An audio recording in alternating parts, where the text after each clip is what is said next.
Pues ahora estamos en un tema festivo. Se acercan esos días de Navidad o ya estamos en Navidad porque desde que hice el vídeo hasta hoy pues ha podido pasar unos cuantos días. Entonces, como ya estamos en fiestas navideñas, he dicho, pues bueno, me voy a poner de esa parte intelectual y vamos a saludar al otro lado desde Madrid a Sol. Y hola Sol, feliz Navidad. Navidad, Luis, estás muy guapo con las gafas y la barba. Estoy en mi parte más en la intelectual. Vamos a hacer un vídeo de estos serios, bien canalizados, bien, para que la gente vea que somos gente seria aquí en la caja de Pandora. Y ya que estamos cerrando el año, digo, pues bueno, vamos a reírnos un poco de nosotros mismos y vamos a hablar de esos mitos, ¿no? De esas frecuencias, de esas cosas que pues, hoy en día creemos que en la Navidad, ese consumismo que nos están metiendo ahí a destajo, que, bueno, se han perdido todos los valores sociales, eso de estar en casa, comer en casa con la familia, o ese jarro de agua fría de estar con la familia y luego pillar la gripe, ¿no? Todo son realidades, ¿no? Y vamos a ir desarrollando toda esta temática. El año pasado toquemos un poquito con otro tipo de vídeo del Descifrando la Matrix, con otros invitados. Este año tenemos a Sol y vamos a continuar con ese tema. Y entonces, recordar que el día 21 pues fue el solsticio de invierno. El día 21 fue cuando realmente los druidas marcaban el cambio de cosecha, de cambio de historia y donde realmente el árbol de Navidad ellos lo adornaban realmente pues con esas cosas que querían que fueran para el año nuevo. Si no recuerdo mal eran pues eso, las cosechas, las frutas, las verduras, ponían todo en papelitos las cosas que querían que vinieran en un futuro positivas y eso realmente era un árbol de Navidad, no lo que hoy en día se ha convertido. Pero para eso tenemos aquí hoy una gran astróloga, y claro, como astróloga que es, pues ella primero nos va a desgranar un poco estas fechas que significan dentro de la astrología. Y luego ya iremos dando paso a otros temas, pues un poco más conflictivos. Y adelante, Sol, tú misma. A ver, sí que tiene mucho sentido lo que dices de lo del árbol, porque claro, el invierno es justamente la época del año en el que como que todo se adormece, es el momento de reflexión, de introversión, ¿vale? Por eso se supone que tenía que ser unas fiestas familiares a nivel de reunión, para que luego cuando entre la primavera, pues todo florezca. Pero el símbolo primario de esta época, del solsticio de invierno, es esto, ¿no? El recogimiento. Bien, y entonces ahí vamos recogiendo todo aquello que pueda ser válido y que podamos luego darle vida nueva cuando entre primavera. Eso por un lado.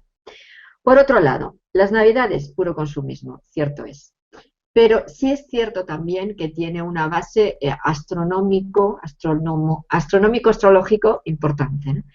Eh, Se le decía, sobre todo al día 25, 24-25, se le llamaba el día del nacimiento del nuevo sol. ¿Y esto por qué es? A ver, y antiguamente también se les llamaba las saturniales, las fiestas saturniales, propias de Saturno. Astrológicamente, estas fiestas, entrando ya en el 21 de diciembre, entramos en el signo de Capricornio, que es la cabra con colita de pez y que está regido por el planeta Saturno, precisamente, ¿no? Saturno representa y Capricornio representa el momento de la madurez, el momento en el que hay que reflexionar sobre todo lo vivido, que coincide con el final del año, claro, y entonces ver qué es lo que puede o no ser útil para el que viene y eso desecharlo, lo que no sea desecharlo. Por lo tanto, esto representaría, igual que has comentado tú con el árbol, ¿no? Representaría este momento. Claro, es muy raro que en Navidades hagamos esto. Reuniones familiares, además normalmente nos reunimos, inclusive es la única vez al año que nos reunimos la familia, muchas veces ni nos llevamos bien, no siempre son tan agradables como debiera, bueno, todo este lío, ¿no? Pero parece como que es obligado.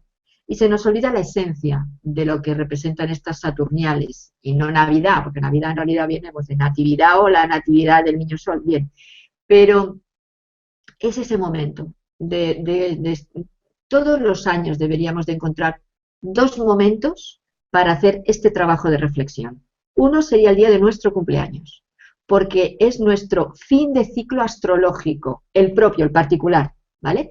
Ahí cerramos una etapa, todo ese año experiencial, y empezamos uno nuevo.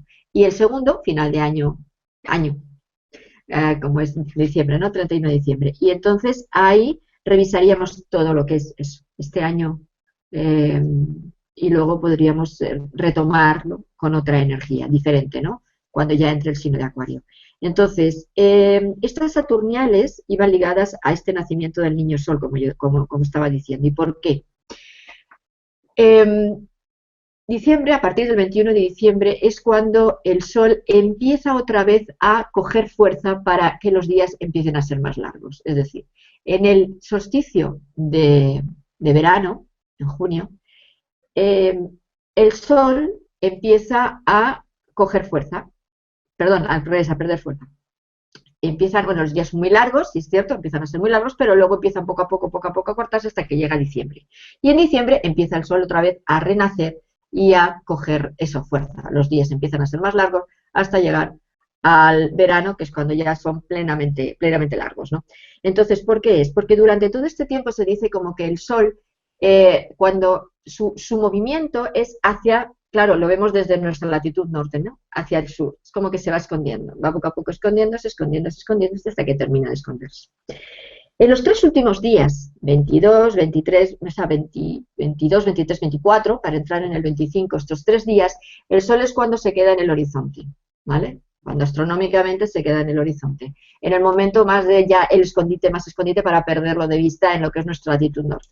Y entonces ahí es cuando se alinea con lo que son las 3 estrellas de Orión y la estrella Sirio. Se establece todo ello, miran hacia el Sol, hacia ese niño solar, es decir, a partir de esa fecha el Sol, como ya digo, de ese horizonte, de ese momento más bajo, empieza poquito a poco a coger fuerza y empieza a renacer. ¿Qué pasa? Que este símbolo astronómico, que lo he resumido mucho para que no sea muy rollo, este momento astronómico en la antigüedad lo relacionaban con lo que es el nacimiento de un nuevo Mesías o solar o un nuevo avatar. Pero esto no solamente es por la Navidad de Jesús, nacimiento de Jesús, es que desde Egipto, con Horus, ya se hizo. O sea, hay diferentes, a lo largo de la historia está Horus, está Atis, está Krishna, está Dionisos, está Mitra, está Jesús. Es decir, hay toda una serie de avatares o de mesías que desde las diferentes creencias o religiones, que a todos siempre les han ligado a lo mismo, a la misma historia. 25 de diciembre, porque es el nacimiento del nuevo sol, del niño sol, cuando el sol sube. Todos ellos tenían madre pero no tenían padre. Su padre era Dios, era un ser celestial. La madre sí, terrena. Todos ellos, desde muy pequeñitos, edad de 12 años, 13 años, era cuando empezaban a vislumbrarse que eran seres especiales. Todos ellos eran seguidos de una serie de personas, discípulos. 12, la mayoría eran 12. Todos ellos mueren y renacen. Entonces, es toda la misma historia. Pero en realidad es por lo que representa este mito, ¿no? Este concepto, que luego todo eso lo recogió en el mito de Jesús y bueno, se volvió a contar la misma historia, que luego vemos un poquito cómo podríamos traducirlo desde nuestra visión actual, que no tiene nada que ver con la antigua. Entonces, este sería el punto. Es una época realmente, es un momento en nuestro año muy importante, es un momento de eso, reflexión para un renacer, para una limpieza profunda y para empezar un ciclo anual. Y entonces, ¿pero qué pasó? También, aparte de esto, que la Iglesia también sabía, bueno, pues de esta festividad que era nada religiosa, claro, las Saturnales pues no tenían nada que ver con pagana, nada religiosa. Y entonces, pues con más motivo le dieron fuerza a que Jesús nacía este día, el día 25. Pero claro, no encaja con lo que luego cuenta la Biblia. ¿Cómo en pleno invierno, con las nevadas que hay en la zona, pueden estar esos pastores durmiendo a la intemperie con sus ovejitas en el prado pastando y viendo las estrellas y el cielo limpio? Estarían congelados los pobrecitos, ¿no? ¿Cómo en ese pobre pesebre ese Jesús sin trapito ni nada estaba allí a la intemperie, que no hay ni calefacción ni nada en pleno invierno? Como que no encuadran las fechas. Pero bueno, esta es la base un poquito astronómico y astrológica de lo que representan. Y como Capricornio es porque es el padre, representa al padre, representa la madurez espiritual. Y la cabra con la colita de pez, pues es la capacidad de crecer, la capacidad de mejorar, de subir, de ascender a lo más alto de lo que somos, ¿no? Y esa colita de pez, por un lado, iría ligado a superar, para que podamos crecer y elevar, tenemos que superar nuestra parte inconsciente, que representa el pez, esa parte sombría, esa parte que está ahí oculta, que nos da miedo y que va totalmente ligado a nuestro ámbito emocional, que es el agua. Sol, yo sé que tu astrología no tiene que ver nada con la astrología predictiva, pero ¿Qué crees que puede venir el año que viene? Sin como oráculo. ¿Tú qué crees? ¿Ya por sensación? Sí, por sensación, porque no me has dicho nada para mirarlo, pero bueno, por sensación, el 2015, a ver, el 2014 ha sido un año complejo, muy complejo, ¿no? Por todo lo que ha implicado y que ya sabemos. Pero el 2015 es un año de recolocar muchas cosas, madurar muchas cosas. El 15 es un número, tiene que ver con el diablo también, el tarot, ¿no? Es un número de soltar, de romper cadenas, de encontrarnos con lo que realmente somos y con lo que queremos. Hemos tenido que experimentar situaciones muy complejas en estos años y además, y bueno, y aprender muchas cosas. Ha habido cantidad de información que ha salido a la luz y todo eso es para precisamente hacer este recoloque, ¿no? Es como que el puzzle lo tenemos que colocar de otra manera. Todavía va a haber mucha tensión astrológica porque hay planetas que todavía están en puntos muy críticos, como es Plutón en Capricornio, Urano en Aries, y eso va a generar mucha tensión. Va a ser un año todavía muy tenso. Todavía hay muchas cosas que van a caer y a nivel de países y estados y todo esto, todavía va a haber mucha revolución, incluso riesgos importantes de conflictos, pero de otra manera, de otra manera. Ahora, sí es cierto que el 15 es un año muy límite, precisamente porque representa el diablo y el cortar con las cadenas. Si no se cortan esas cadenas, el 16 puede venir con mucho mogollón. Entonces, es como un año un puente, ¿vale? Va a ser un año que o decidimos o tomamos decisiones importantes y realmente hacemos cambios muy profundos, o cuando entra el 16, que es la torre, se nos cae todo en la cabeza. Ujú. En el tema, por ejemplo, de lo que decía Malaquías o esta gente, ¿no? De lo que pueden ser estas cosas negativas que están por crear, tú intuitivamente bueno, ya me entiendes, predicciones negativas para el año siguiente, ¿no? ¿Tú has intuido algo de algo negativo que realmente pueda pasar? A ver, eh, negativo como, por ejemplo, guerras o destrucciones así importantes. Mm. Un meteorito que se cae o cosas así. ¿Ya me No, entiendes? Algo jodido. no, no estoy muy dada yo a tirar por ahí, lo sabes bien, ¿no? Pero, a ver, no, pero sí es cierto que vamos a, como decía, vamos a estar en un límite fuerte a nivel más que de cometa que caiga o de planeta que venga, como el Nibiru o cosas de este tipo, que yo sinceramente no creo nada de esto, de hecho no creo ni que Nibiru exista, de nunca, pues a nivel de Estado sí, va a haber un momento muy crítico con lo que ahora mismo se está gestando, que no es repetir y más de lo mismo, es que es cierto que es así, ¿no? El tema Estados Unidos, Rusia, ahí anda la cosa. China. Israel y el mundo árabe es un popurrí complejo. Totalmente. Bueno, vamos a continuar un poquito con mi historia y entonces, claro, los Reyes Magos. ¿Cuál es la verdadera historia de los Reyes Magos? Bueno, aquí hay varias partes. Primera, en ningún momento se dice que eran reyes, eran los magos de Oriente. Eran seres que venían de Oriente y que seguían una estrella.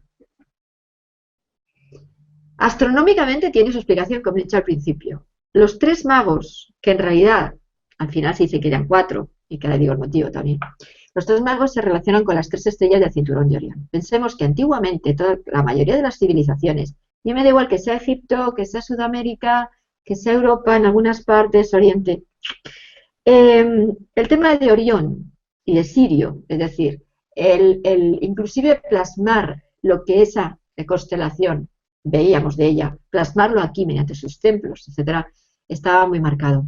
¿Por qué? Pues porque venimos de Orión, la mayoría de nuestra ancestralidad, de nuestros orígenes, etcétera, están ahí, ¿no? Y de los dioses que vinieron, de Sirio, de Orión, etcétera. Entonces, Orión, para esos antiguos era muy importante. Y lo llamaban los tres magos. Porque ellos lo llamaban los tres magos. Eran como tres entidades que podrían representar pues lo que es el cambio, los dioses, los que manejaban, ¿no?, esas energías y ese algo más que podía transformar el mundo. Entonces están estas tres estrellas, ¿no?, que estaban en esa inclinación, que en ese momento de Navidad precisamente tenían la inclinación mirando a la Tierra, casi en el horizonte, y esa inclinación después topaba con Sirio. Que Sirio por un lado representaba a la madre, representaba a Isis, representaba a esa madre que daba a luz a ese niño que era el sol. Entonces era como toda la cadena. Entonces, claro, esos tres magos miraban hacia esa estrella que era la que les guiaba para llegar al niño sol. O sea, es totalmente un acontecimiento astronómico. ¿Por qué luego se dijeron que eran cuatro? Porque en realidad el cinturón de Orión no son tres estrellas, son cuatro. Son tres estrellas de magnitud que se ven bien, y luego hay una pequeñita que se llama Sigma Orionis, que está pegadita a la tercera, la que está más cercana aquí a la Tierra, y que inclusive en la explanada de Giza estaba esa cuarta pirámide, lo que pasa que esa cuarta pirámide sí que fue destruida. Entonces, son esas cuatro, son cuatro reyes, son cuatro estrellas, siguiendo a esa estrella guía, o ese Sirio, o esa madre, que nos lleva a ese niño o a ese sol. ¿Bien? Ahora, seguimos. ¿Y cómo es que seguían una estrella? Claro, astronómicamente está claro, pero en la Biblia dicen que seguían una estrella. Y que esta estrella se paraba en algunos momentos y seguía andando. Y se movía dirigiéndole hacia, o sea, tú dices, y una estrella no se mueve. Y dices, bueno, ¿y un cometa? Un cometa se mueve, pero un cometa no se para, se pone en marcha, se va para arriba, se va para abajo, sigue su trayectoria. Entonces, esos magos, que realmente había tres seres, que digo, magos, no reyes de nada, ¿vale? Y que tenían que ver con toda la zona oriental, porque ninguno venía ni de zona de Europa ni de zona de América, sí que siguieron, pues como un llamado, un algo. ¿Quién les llamó? Esa es la pregunta, ¿no? ¿Y por qué? Esa sería la siguiente pregunta, Luis, ¿no? ¿O había otra entre medias?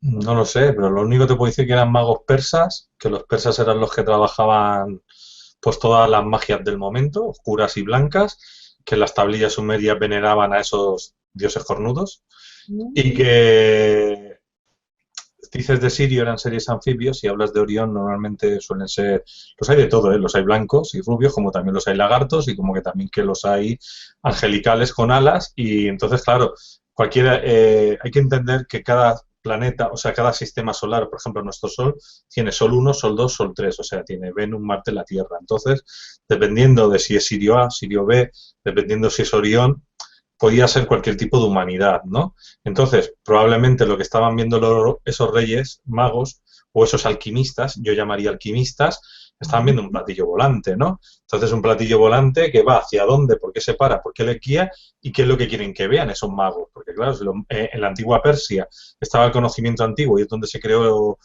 bueno, todo lo de Babilonia, el idioma, el erróneo, todas estas cosas que han ido yendo. Aquí van a ver al niño Jesús. ¿Qué representación se supone que es eso? Claro. Y otro aspecto también que me ha pasado, dice que son tres reyes magos. O sea, tres reyes magos o tres magos. Nadie dice, realmente no se sabe que eran tres. Eran tres los regalos. Por incienso. Y ya se supone, eran tres magos. Los magos de 10, punto. Podían ser 10, 11, 12, 3. ¿Vale? Esa es otra parte que tampoco está explicada.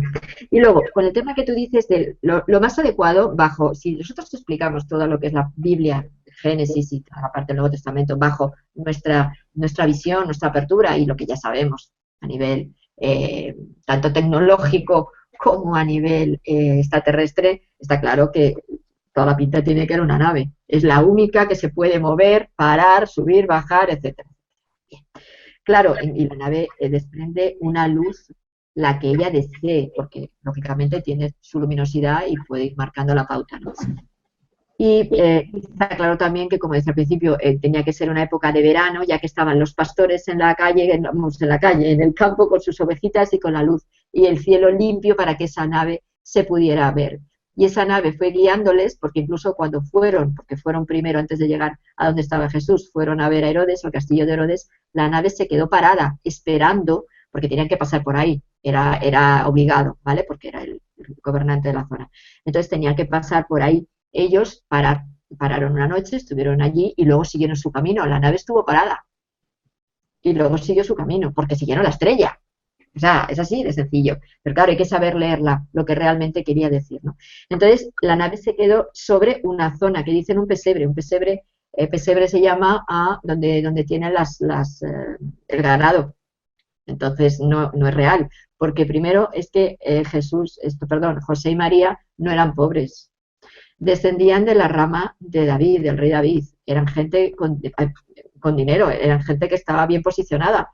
El hecho de que, digamos, que si José era carpintero, claro, un carpintero a lo mejor lo relacionamos con alguien, pero a lo mejor si no es que sea un carpintero, sino que tiene un negocio y además es que en esa época el carpintero no era el carpintero de ahora, que esa es otra, que es que lo vemos desde lo que ahora para nosotros es un carpintero o yo qué sé, o un mecánico, lo que sea, pero es que entonces era otra historia diferente. Entonces ellos venían de una familia bien posicionada. Si seguimos leyendo la Biblia, a María decían que ya con el padre de María, Joaquín, ya venían ángeles a instruirle, ¿no? Y a explicarle un poco de cómo iba a ir la historia y lo que iba a suceder en su vida. Y María, desde muy pequeñita, pues dicen que los ángeles la asistían, que la prepararon y la enseñaron, y que es un ángel. Claro, todo esto viene de la tradición judía. Bueno, viene de antes, pero sobre todo judía, que es la que más se ha llamado en nuestros días. Y claro, antiguamente, un ángel, todo ser que viniera del espacio, que bajara del cielo, con luz, era un ángel, era un enviado. Es que ángel quiere decir enviado del cielo, enviado de la divinidad, pero demonio también. Entonces quiere decir lo mismo. Entonces, claro, eran enviados de Dios. Enviados de Dios, punto. Nadie dice que fueran seres con alitas espirituales de otros planos etéricos. No, enviados de arriba, del cielo, que venían.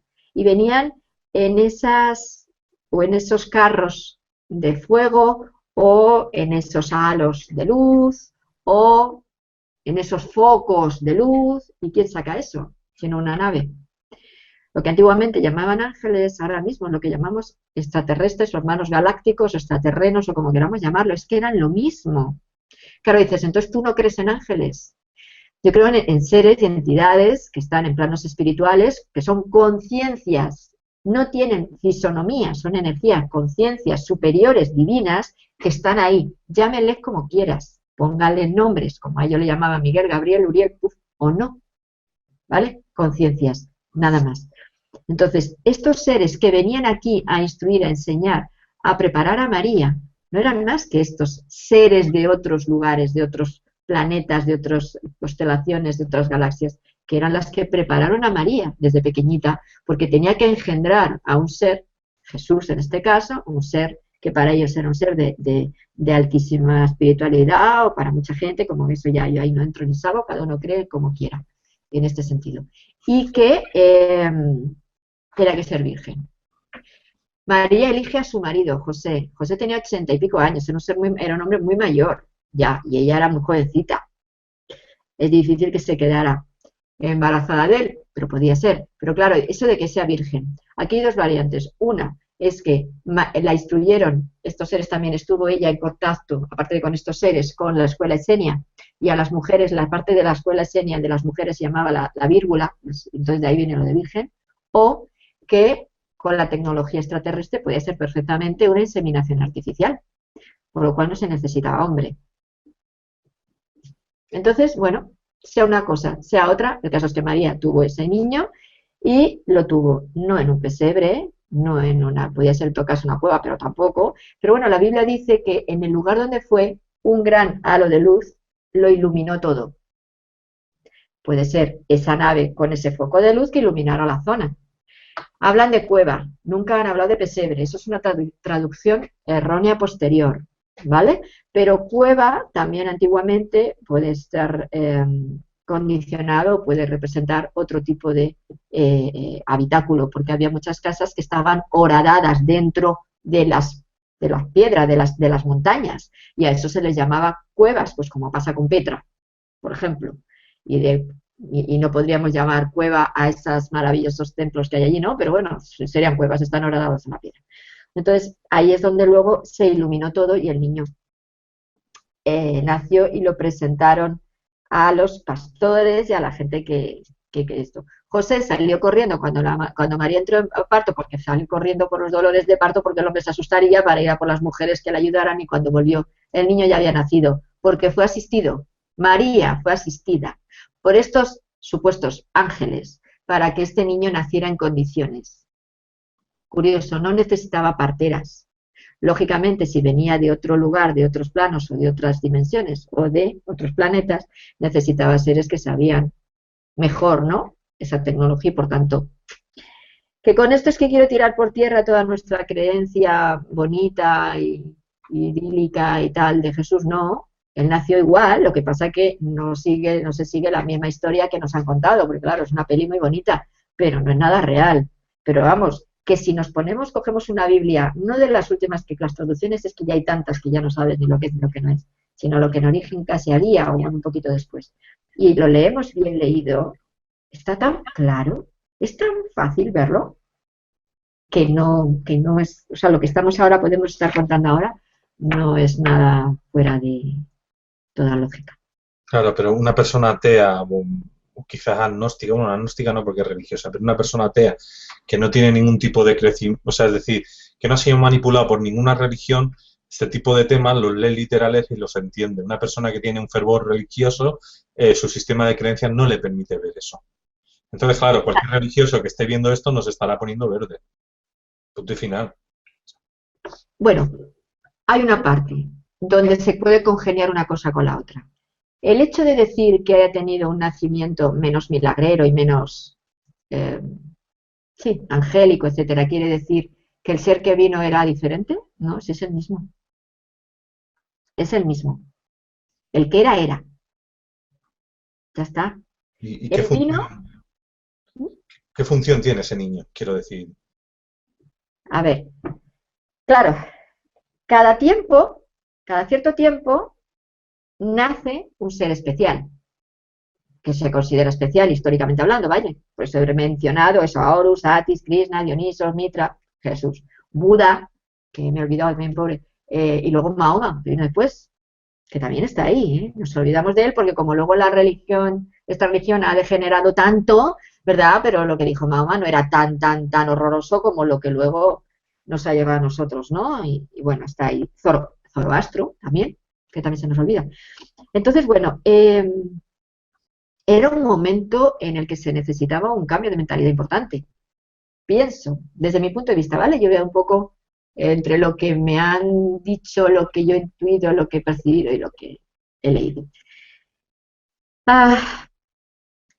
Podríamos coger dos líneas. Yo no voy a coger la dura, en este caso porque es Navidad, ¿vale? Voy a coger un poquito una cosa intermedia. Bien. Era un momento que se necesitaba un cambio fuerte. Esa zona de Israel, con el tema de los romanos, los judíos estaban pasando una situación muy complicada. A nivel religioso había muchas crisis, había muchísimos grupos, estaba todo muy disgregado. Había una gran falta de lo que es la conexión real con lo espiritual, con lo humano, no había mucha manipulación.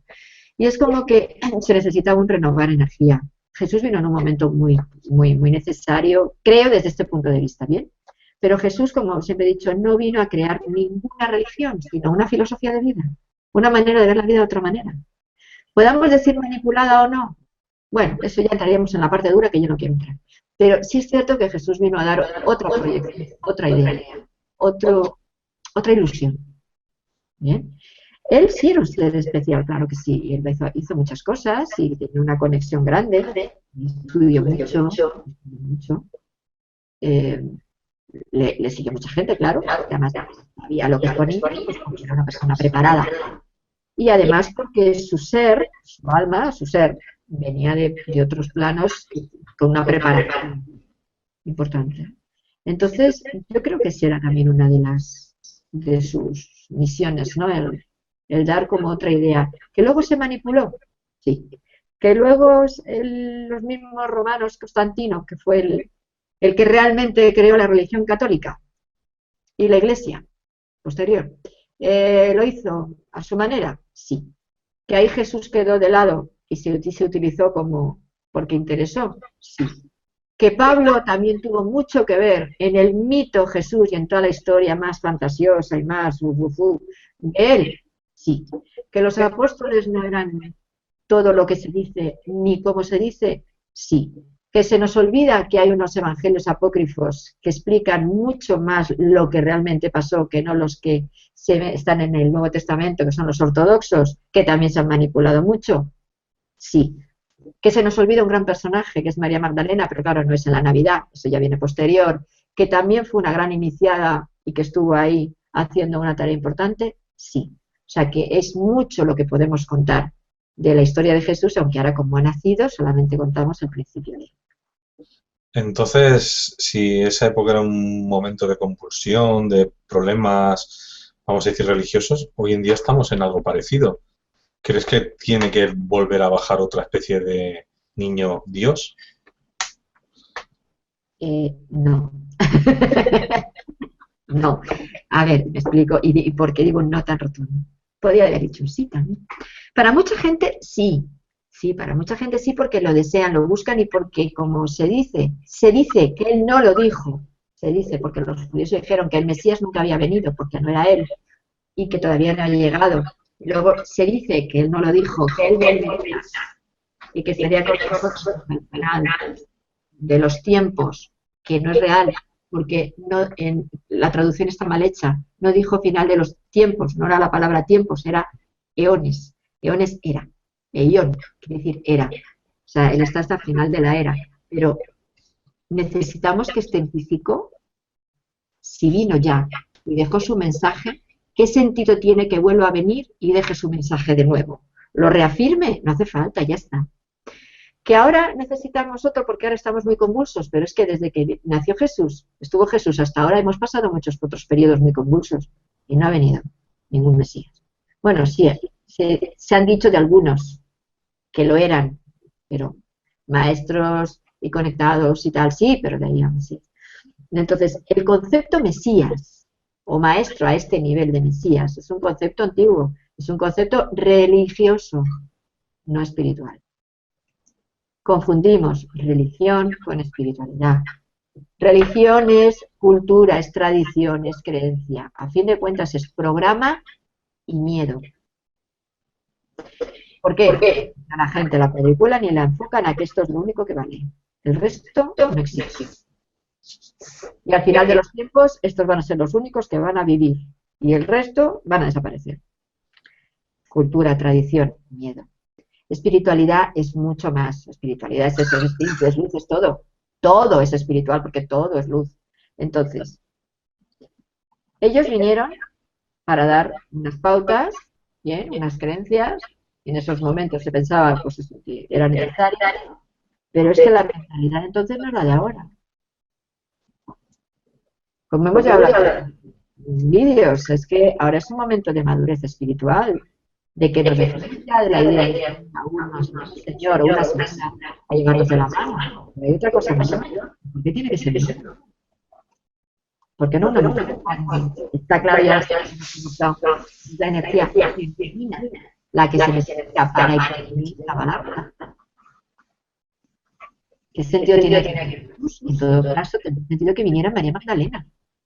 O ya pongamos la Virgen. Pero que es que en realidad la Virgen no es tampoco lo que se dice. Fue una mujer que prepararon para tener a quien realmente era el que tenía que venir, que era él, Jesús. Y su pareja, Magdalena. Ese es el matrimonio espiritual. Esos son realmente los Cristos. No María Virgen. La madre cósmica, la madre de nuestro planeta es María Magdalena, no es la Virgen María, que además le llaman la Virgen María, que tampoco es virgen, es María, la que fue la madre de Jesús, que nunca le siguió, porque no le siguió, no fue discípula, no hizo nada más que te nada más. Es que a lo mejor no se entiende, pero es la realidad. Y hay mucho que explica y inclusive histórico. No estoy hablando solamente de libros, ¿vale? Históricos, documentos y cosas. ¿Dónde está más tarde? Entonces, te revuelvo la pregunta, ¿qué sentido tiene de que ahora venga Jesús? Ninguno. O un Mesías, perdón, no Jesús, un Mesías. Ninguno. ¿Y si es un ser andrógeno, ni masculino ni femenino, lo que tiene que estar por bajar? Puede ser. Pero un ser andrógeno, en esencia, en cuerpo físico, mientras que sigamos en este plano de tercera, estemos vibrando y vibrando, existiendo en un plano de cuarta quinta, seguirá teniendo una sexualidad. Ahora, interiormente y desde su frecuencia o energía o vibración, perfectamente la androginia sería lo ideal. Claro. Vale. Y ahora digo yo, vamos a cambiar de tema. Dentro de lo que es de estos temas navideños, la gente tiende, pues eso, a meter un anillo de oro, a comer unas uvas, a hacer una serie de protocolos para crear abundancia, o creen que crean abundancia. ¿Tú crees que esto funciona? A ver, eso ya entra dentro de lo que es la tradición, las creencias y la magia. Nosotros podemos utilizar los elementos que tenemos en la Tierra, los elementos de aquí, los 4 elementos, para poder crear cambios, que eso es magia, ¿no? Y como los magos de Oriente, vaya, utilizar las fuerzas de la naturaleza para poder hacerlo. A ver, cuando tú crees en algo, puedes crear algo, porque es misma creencia que puede mover en tu interior a mover cosas en el exterior. Claro que puede funcionar. Si tú lo crees, porque no funciona, va a funcionar. Ahora, sí es cierto que hay, por ejemplo, el tema de las uvas es una tradición. Una época en que hubo un exceso grande de uvas y que como no sabían cómo sacarlas, pues los utilizaron para, bueno, una uva por cada campanada a final de año hacemos la celebración. O sea, que es algo que eso se explica en cualquier libro de historia, ¿vale? O sea, que lo del anillo, por el oro está en relación con el sol, con lo que es este elemento puro y con lo que es el cambio del plomo a oro. Curioso que además sea el oro en relación con el sol y el plomo, que es lo que transmutamos, en relación con Saturno, que es Capricornio. O sea, todo está, volvemos a diciembre. O sea, te das cuenta, es más de lo mismo. O sea, estamos generando esos cambios fuertes entre lo más básico, lo más denso, el plomo, con lo más espiritual o lo más elevado, que sería el oro en este caso. Magia. Ceremonia. Sí, claro que funciona, ¿cómo no? Y ya para ir cerrando, a ver bueno, si nos puedes hacer un regalito de estos de tipo visualización o algo que se pueda pedir, algún decreto, no sé, algo que tú con todo el conocimiento que tienes pueda ser pues para la gente que va a empezar un nuevo año, con un año mejor. Bien, sí. Se puede hacer una pequeñita visualización a final de año. Es muy parecida a la porque tenemos la tradición de la noche de San Juan y no en diciembre, tiene mucho más sentido. El hacer todo lo que decíamos con la reflexión es visualizar en un momento como visualizar todo lo que hemos pasado en el año y en una hojita blanca, con un lapicero, no bolígrafo, ¿vale? Lapicero. Escribir aquello del año que queremos que ya cambie o desaparezca, es decir, es como que queremos que finalice, escribirlo en el mismo papelito, no hace falta que sea un papelito cada cosa, escribir lo que queremos que finalice de ese año, de todo el año, ¿vale? Esto lo hacemos un rollito, ¿vale? Y lo ponemos con un hilito mismamente, lo podemos hacer con un hilito, ¿bien? Y esto hacemos en un tarrito, no sé, estos tarritos que hay para las angulas, que también es muy de Navidad, con las sopas de ajo. Ahí podemos poner, por ejemplo, un poquito de incienso, un poquito de mirra y un poquito de romero. Todo natural, o sea, las bolitas de incienso y de mirra en los herbolarios se encuentran. Y el romero. Y lo mojamos todo con alcohol de romero para que arda, con una cerilla, no mechero. Además, claro, es que sale la llama y nos fumamos. Cerilla, la tiramos. Pongamos este cacharrito en manteles, en algo que no nos queme la mesa o lo que fuere. Y ahí, ¿vale? Que hemos hecho ese escrito, lo echamos para que se quede.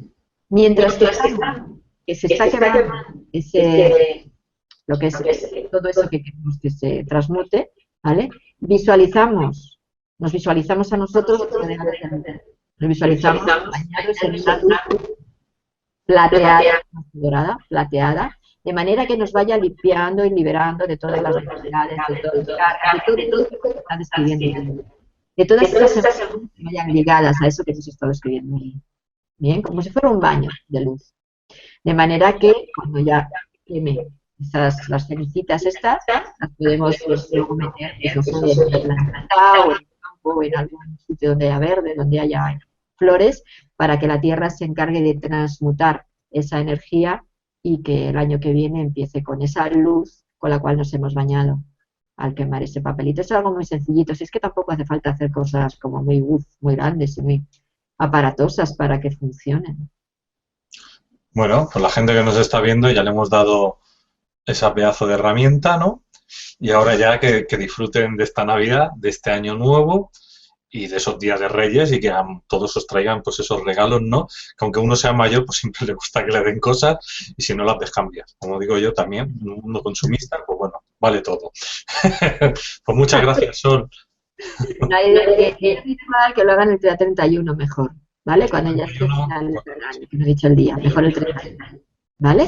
Y pues que las navidades sean felices, mesa familiar, reunión, si no hay familiar, bueno, pues que uno se encuentre en estos días vibrando con la frecuencia más elevada y teniendo siempre buenos objetivos para uno mismo y para los demás.